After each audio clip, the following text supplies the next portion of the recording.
Kita beralih ke informasi lainnya, saudara. Warga Kampung Limau Sundai, Kabupaten Pesisir Selatan, Sumatera Barat harus bertaruh nyawa keluar masuk kampung mereka karena akses jembatan satu-satunya nyaris putus.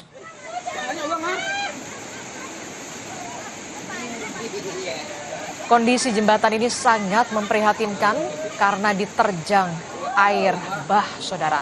Di tengah derasnya arus, warga harus melewati dasar jembatan yang telah menyentuh permukaan sungai, saudara. Secara swadaya, warga telah mengganti beberapa papan kayu yang rusak. Pemerintah daerah berencana mengajukan perbaikan jembatan kepada BNPB. Keberadaan jembatan gantung ini sangat dibutuhkan warga Kampung Limau Sundai. Ada sekitar 200 keluarga yang membutuhkan jembatan ini setiap harinya.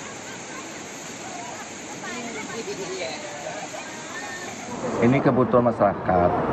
Ini harus dikerjakan cepat, ya. Jadi baik Pemda maupun ke pusat nanti kita berusaha mudah-mudahan ini cepat nih.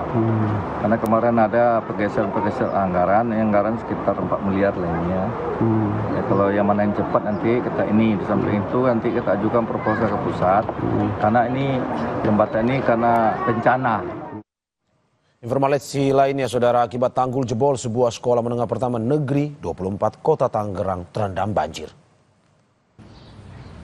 Banjir dengan ketinggian kurang lebih 30 hingga 50 cm menerjang SMP Negeri 24 di Jalan Sunan Giri, Pondok Bahar, Karangtengah, Kota Tangerang, Banten.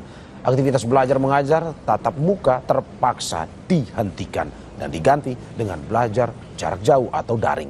Menurut kepala sekolah, banjir terjadi sejak Rabu dini hari diakibatkan penampungan air milik salah satu perumahan jebol karena tak mampu menampung air kiriman dari Bogor.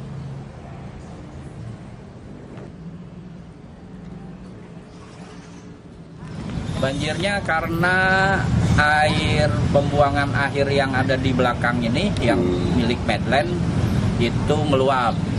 Dan akibatnya tanggul belakang SMP Negeri 24 jebol, termasuk tanggul pagar SMP Negeri 24 juga. Sehingga harus mengalami seperti